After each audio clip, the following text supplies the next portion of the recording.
الحمد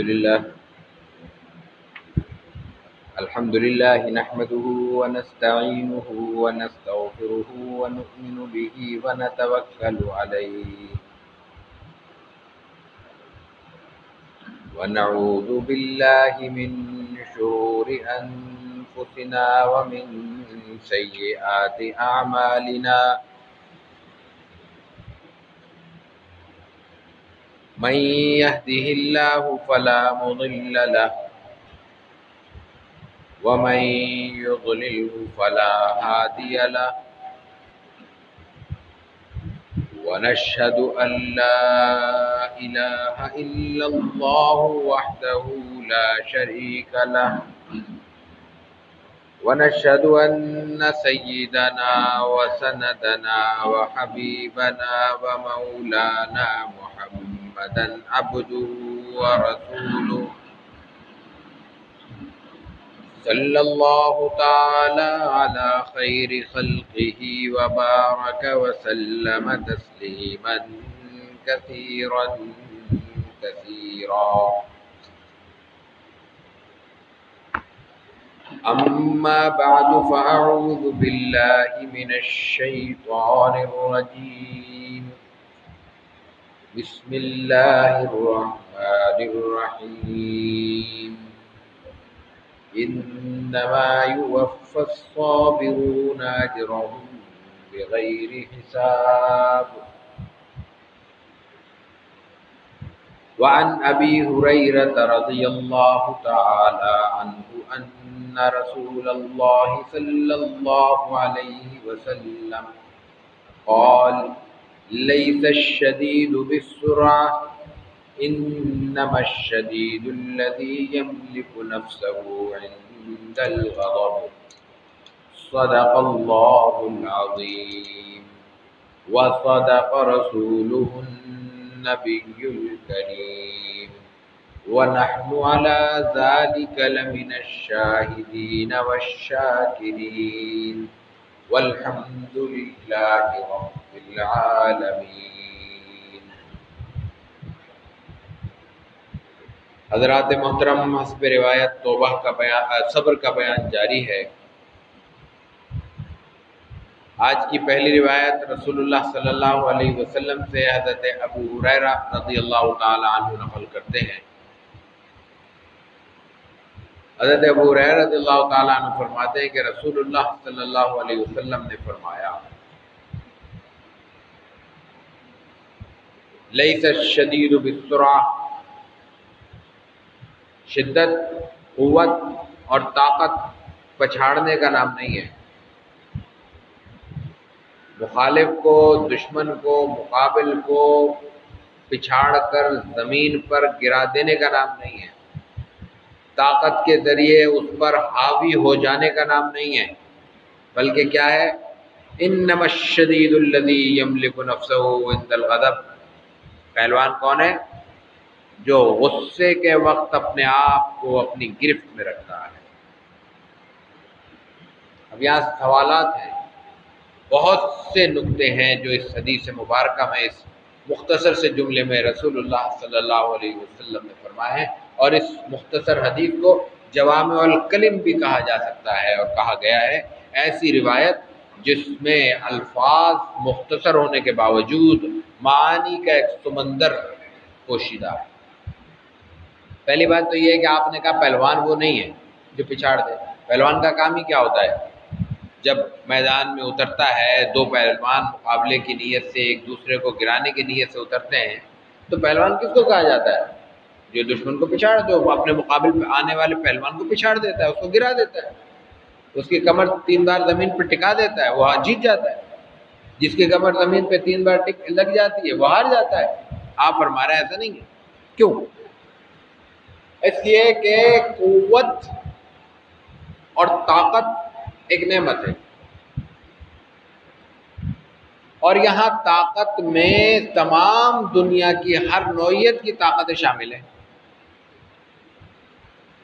ہاتھ اور بازو کی قوت بھی شامل ہے، اقتدار کی قوت بھی شامل ہے، اختیار کی قوت بھی شامل ہے۔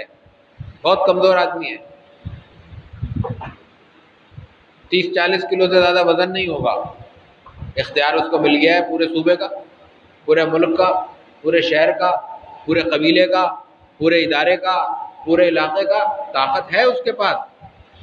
طاقت آج کی دنیا میں خاص طور پر طاقت محض پنجہ کشی کا نام نہیں ہے، قوت بازو کا نام نہیں رہا۔ ایک قلم کے ایک جملے سے دنیا کی طاقتوں کا اور ان کی زندگیوں کا فیصلہ ہو جاتا ہے۔ کل کے زیرو آج کے ہیرو بن جاتے ہیں، اور آج کے ہیرو کل کے زیرو بن جاتے ہیں۔ طاقت ہے۔ رسول اللہ صلی اللہ علیہ وسلم نے ہر طرح کی طاقت کو اس میں شامل کیا ہے، اور کیا فرمایا اس کے بعد کہ لیس الشدید بالسرعہ، پہلوان وہ نہیں ہے جو پچھاڑ دے۔ کیوں؟ کئی باتیں۔ ایک پہلوان نے دوسرے پہلوان کو ایک دفعہ پچھاڑ دیا، کیا ہو گیا؟ لڑائی ختم ہو گئی، قصہ ختم ہو گیا؟ نہیں، اس ہار کے نتیجے میں، اس پچھڑنے کے نتیجے میں اس کے اندر جو ایک نفرت کا لاوا پیدا ہوا، وہ جینے دے گا؟ نہ وہ خود جیے گا، نہ دوسرے کو جینے دے گا۔ جب تک وہ آگ سلگتی رہے گی، وہ خود بھی سلگتا رہے گا اور پورے معاشرے کو بھی سلگاتا رہے گا، جلاتا رہے گا۔ ایک بات، لڑائی ختم نہیں ہوئی، لڑائی شروع ہوئی۔ دوسری بات،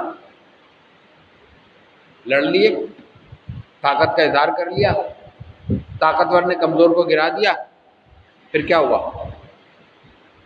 دل جیت لیا۔ دنیا کے فیصلے گردنیں اتار کر نہیں ہوتے، دنیا کے فیصلے دل جیت کر ہوتے ہیں۔ گردنیں تو جب سے دنیا بنی ہے اترتی چلی آ رہی ہیں۔ کمزور ختم ہو گئے دنیا سے، طاقتور غالب آ گئے دنیا پہ، نفرتیں ختم ہو گئی، طاقت کے لیے کمزوروں کے دلوں میں موجود نفرت فنا ہو گئی، ہو ہی نہیں سکتی، قیامت تک نہیں ہو سکتی۔ کسی نے اگر کبھی جیتا کسی کو تو وہ تلوار کے زور پہ نہیں جیتا، اخلاق کے زور پہ جیتا، کردار کے زور پہ جیتا۔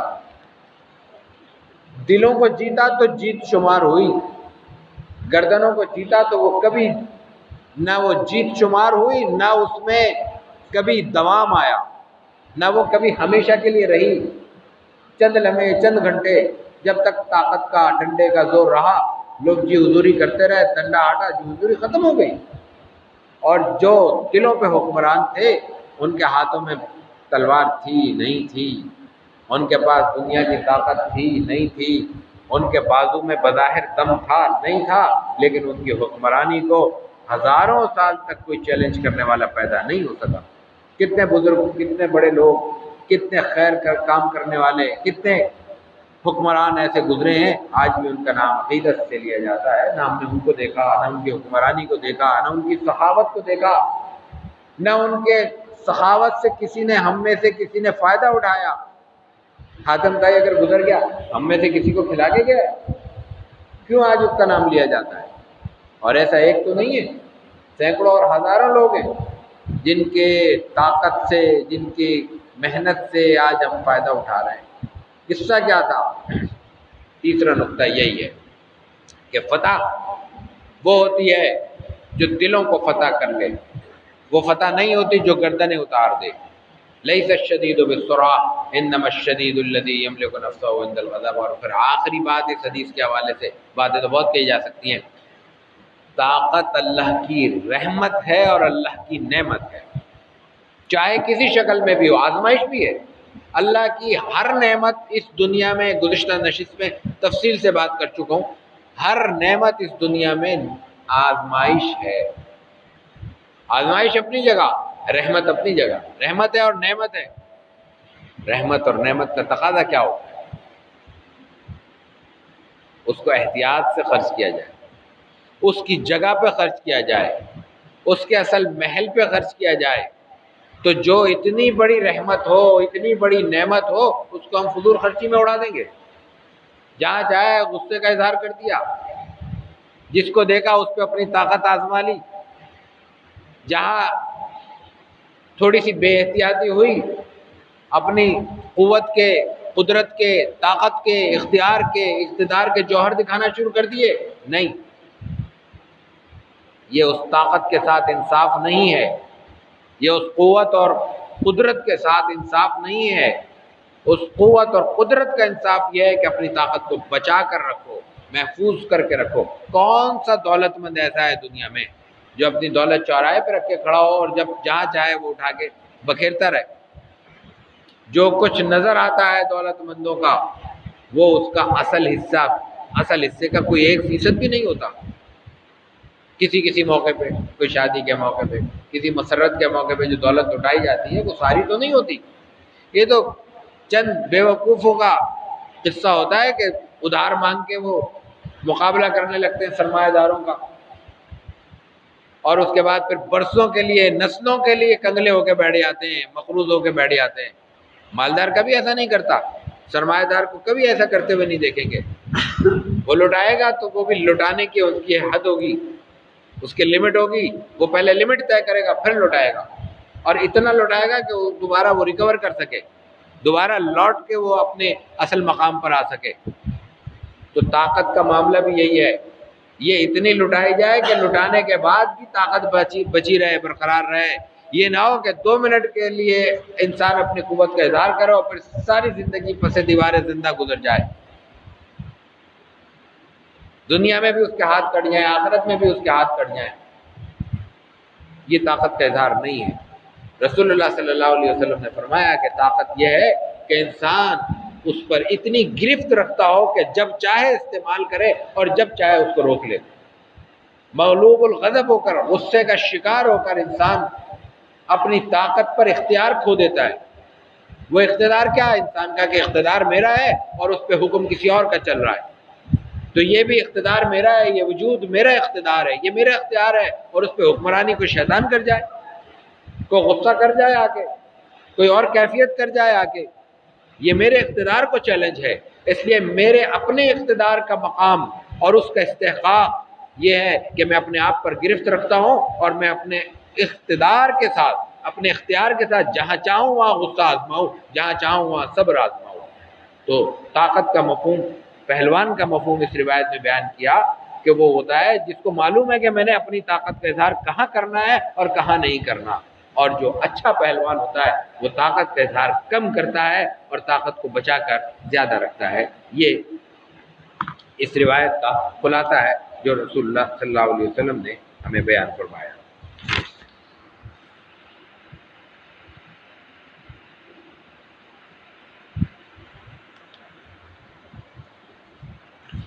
دوسری روایت بھی ہم پیش کر دیتے ہیں جلدی سے۔